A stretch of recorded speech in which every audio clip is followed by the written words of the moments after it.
Just the first for today, January the 4th, 2023. I'm Ryan Ballingy. Good to have you here with us. We are presented by our friends at French Lick Resort in French Lick, Indiana. We have a couple of topics for you, as the name of the show implies.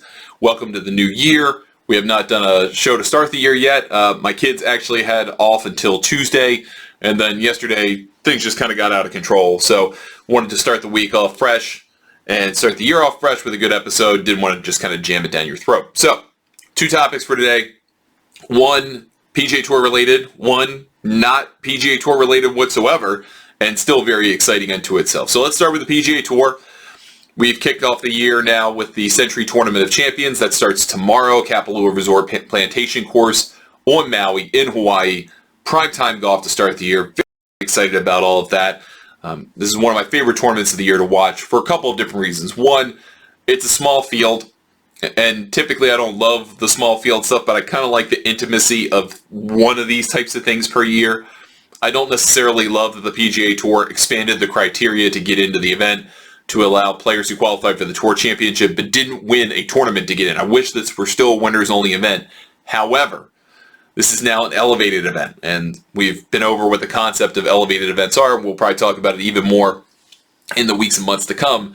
However, this tournament now has a $15 million purse, basically doubled from last year. It was $8.2 million last year. It's $15 million this year, $2.7 million to the champion. That is a lot of money. And I think that the PGA Tour wanted to give some kind of boost to players who qualify for the Tour Championship, because that means, one, you played a great season. Second, you played probably a fair amount of golf, so you're being rewarded for being loyal to the tour by playing the schedule. And I think they wanted to ensure that players who are stars or breakout names, particularly those that might be in that PIP top 20, the Player Impact Program top 20, that earn money based on their popularity, but didn't win, had a chance to get into a tournament like this. So that's why we've got this expanded criteria.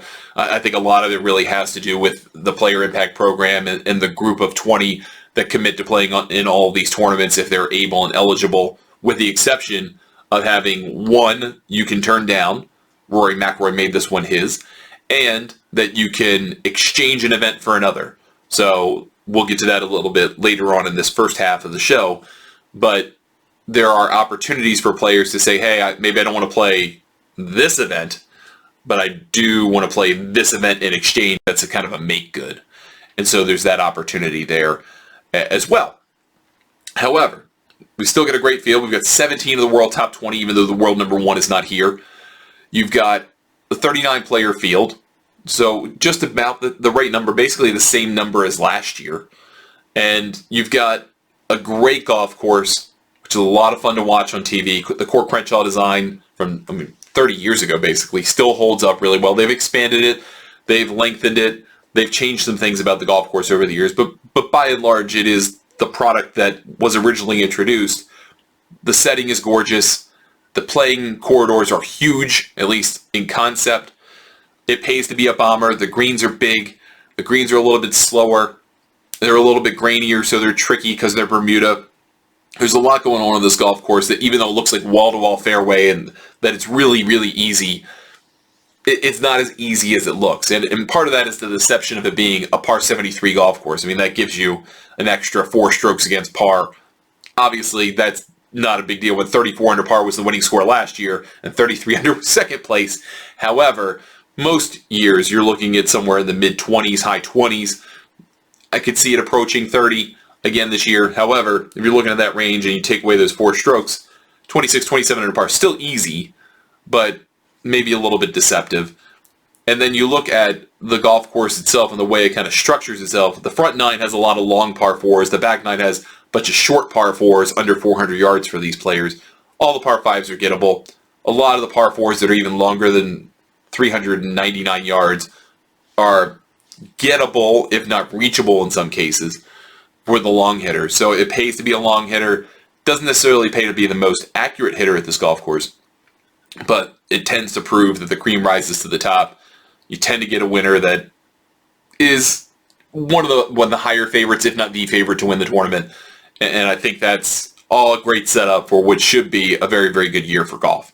Now, we did mention this is an elevated event, and there has been some natural concern about players perhaps abandoning events that are no longer elevated tournaments because they've agreed to play in a lot of events that they would probably play in anyhow, but now they don't really have to play in, and they probably don't have to feel bad about playing in other events. But the question was, with this kind of arrangement to play 17 to 20 events, would these players walk away from those events that don't have 15, 20, $25 million purses? Would they not be interested in playing in those tournaments, knowing the money they have available, and that they satisfy that PIP requirement? They're going to get paid on the PIP. They're probably going to get into the playoffs and tour championship. They're going to have access to all the big money tournaments. So what's the reason to go play all the non-elevated events? We still haven't come up with a good word, the ground floor events. I don't know what to call them. But we don't know, and we didn't know what that response is. But now, several weeks into December, we had a good idea of maybe what was starting to take shape, and now we definitely have a good idea because we have a sense of the commitments, the early commitments to a couple of the tournaments in the California swing that come up right after we get done here in Hawaii over the next couple of weeks. And if you look at the American Express, which is the first tournament on mainland American soil, this tournament typically struggles to draw top names, and that's in part because it doesn't have a big purse. The other is the format. You're playing on 3 courses. You have amateur players every day. Some of that stuff just pros don't like dealing with, some pros. And some just want to rest. They don't want to take on that tournament because then you've got some others that are highly valuable in this California and Arizona swing because you're throwing in the Phoenix Open, which is an elevated event this year. But then you've got Pebble Beach, you've got Torrey, you've got Riviera. How do you pick? That all said, if you look at the early commits, the headlines for the American Express, you've got Jon Rahm, who plays this tournament year in and out, Will Zalatoris, Sam Burns, Tom Kim. You've got 4-star players right there ready to go. We'll see how many top 50 players you get in the end, but you're probably going to wind up getting, 12, 13. That's good for the tournament, which increased its prize money, I believe, to $8 million this year. Then you look at Torrey Pines, another tournament I was worried might have a lot of problems moving forward because, one, they have moved it to a Saturday finish, and 2, Torrey's hard. Torrey South is not an easy golf course. So if you wanted to test yourself, you want to go play there. If you don't like dealing with long rounds and maybe the traffic in the area or whatever, getting around, maybe you skip this one now that it's not up there and considered one of those events that's kind of like the unofficial start of the year. Well, look at the early player commitments. You got Jon Rahm, Xander Schauffele, Will Zalatoris, Colin Morikawa, Tony Finau, Max Homa, Hideki Matsuyama. You're going to get more. You're going to get probably 17 to 20 of the top 50 that are going to compete. These events are okay. At least so far, that's not bad. Now, do I think the tournaments that are going to suffer the most are going to be toward the back end of the schedule? Yeah, like once we get to the part of the year where you're kind of struggling to deal with the 3M Opens of the world, the Wyndham Championships of the world, Rocket Mortgage Classics of the world, I don't think there's really anything you can do to fix those other than making them elevated events for 1 year at a time. And that's unfortunate, but it sounds like there are guys who have maybe decided the cadence that they've always had for this part of the year is more or less going to stay the same. And maybe if you skipped Phoenix in the past, you're going to go play Phoenix because it's $20 million. But everyone played Riv. That didn't change. So, and that's not going to change because it's an elevated event. I think the Pebble Beach event still has some trouble with it. And we'll see what happens there. If the tour can do something to kind of entice players to go play that event, that would probably be great for the West Coast swing. But it has suffered in the last several years. We'll see a better picture of this in the coming weeks to come. But I think that we have a better idea now that this isn't just going to be a total change in schedule to elevated events with great fields and then everything else that's not so great. And then the 3 or 4 events that on the regular schedule are not going to be very good, and then the opposite field events that are just atrocious. I don't think it's quite that stark, and so I think that's a good sign for the PGA Tour, and hopefully whatever marketing messaging to players they have done about trying to create some kind of continuity week to week from stars playing is hanging on regardless of the amount of money that they now have available to them through the elevated tournaments. Okay, second story for this week's Wednesday episode is that there's going to be a new golf course at Pinehurst. And there have been rumors out there. There had been conversation out there that this was potentially happening.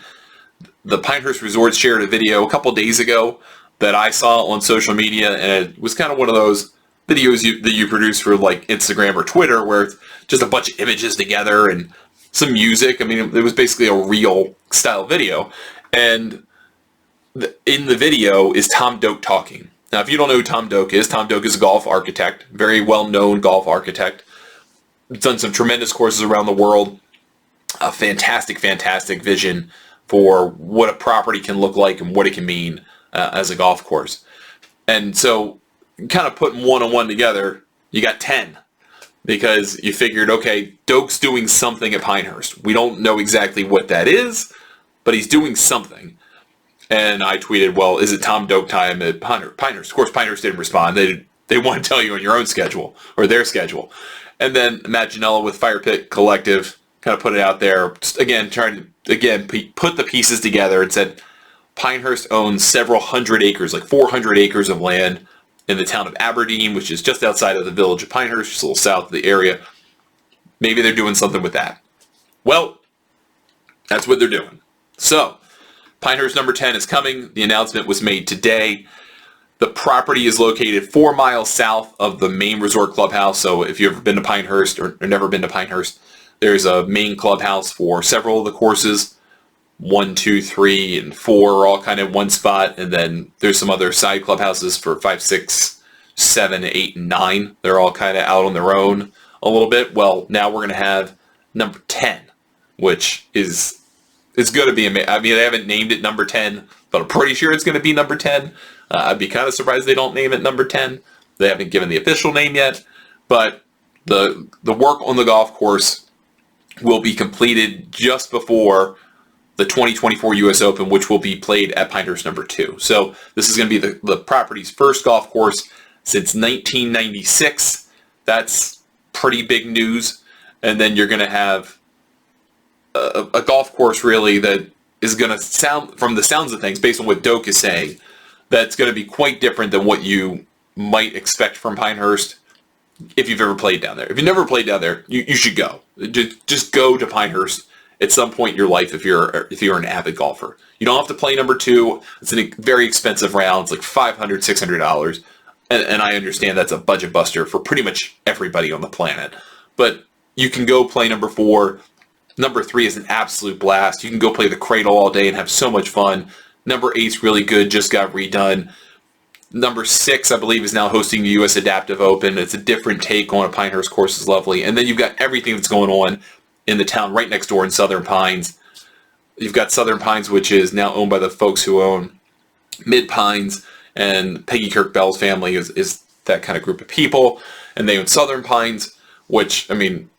or Pine Needles as well. It's just a phenomenal place to go play golf. And those are just the high name places. Then you start to think about Tobacco Road, which is a little outside of town. It's just a great place to be. If you can do it even once in your life, go do it. And if you decide to do it in 2024 instead of 2023, once you get to late spring, hey, guess what? You have another course to play from Doak, who says that the site that they're working off of is, quote, topographically distinct and drastically different from anywhere in Pinehurst. It's bigger, bolder, and more dramatic. There's about 75 feet of elevation change, and we'll work our way up to it around the midpoint of the layout. You'll have expansive views from this apex over the rest of the course. It will be an unforgettable experience. And there are some pictures out there that we'll put up that you can kind of get a sense that there's plenty of water in play. Obviously, there's a lot of pines, Pinehurst. You know, you get the gist, right? But you're going to have some pretty significant elevation change on the golf course, which is pretty cool. You see some of that in Southern Pines. You see some elevation change that's pretty significant in my mind. Maybe not quite 75 feet, maybe closer to 50, but it really does stand out. Makes the place look spectacular. So that's really, really cool. And it kind of comes full circle for Doak, who first started visiting Pinehurst 40 years ago. And he did this very famous series of books called The Confidential Guide to Golf Courses, where he went around and rated golf courses, famous around the world on his own scale, and whether they're good or bad, and reasons why. Well, he gave number 2 a perfect 10.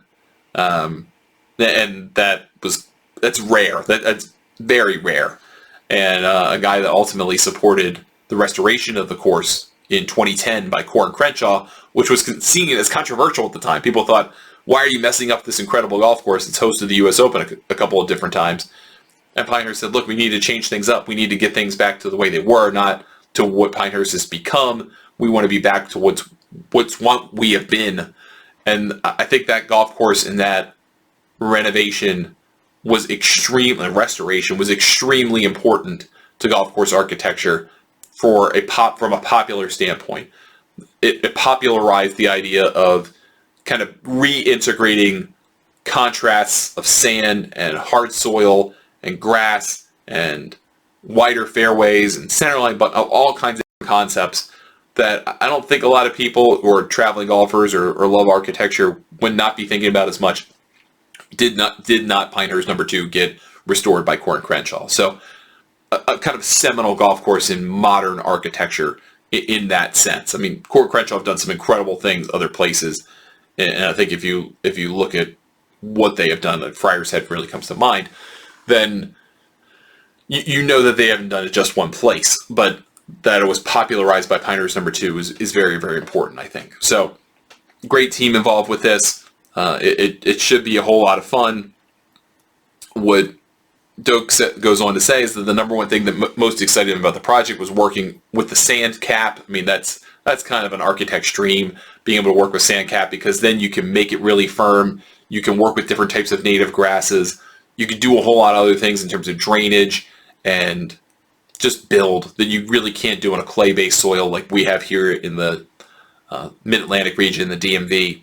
It makes it difficult to drain, makes it difficult to do certain things for a golf course. Well, with sand cap, you can do pretty much anything that you want, and that makes it incredible. It's a great canvas with which to work off of, and should be really exciting. And then go on with the number 10 course, whatever that turns out to be named, because Pinehurst owns even more acreage in Aberdeen than the whatever couple hundred they're using for this. They have something like 900 total acres in Aberdeen. They're going to try to develop that more, probably more golf in the future to come, but this is probably the start of whatever the number 10 course becomes. And maybe it becomes its own thing, because if they're thinking about developing several other courses on this plot of land, maybe it becomes its own kind of mini resort. But really, really exciting news for golfers, for golf fans, for traveling golfers for a couple of years from now. One of Doak's architects from Renaissance Design, which is his firm, Brian Schneider, did the design of a place I joined in South Carolina called Old Barnwell, that's opening in full later this year, that opened 7 holes in December of 2022. It's really an exciting time. After so many years of golf course closures, and there's still lots of golf course closures, don't get me wrong, and there are net more closures than openings, but it feels like, as I kind of talked about 15 years ago, 10 years ago, that with this wave of closures that we had, each and every new golf course is going to feel even more significant, even bigger of a deal. And that has turned out to be true. Every new golf course gets a lot of attention, a lot of love, and hey, that's cool by me. All right, that's going to do it for us today on 2 Out the First. We don't have too much to dig into, so we're not just going to drag on the show forever. This is kind of the neat format of it, that we can get in and get out our stories.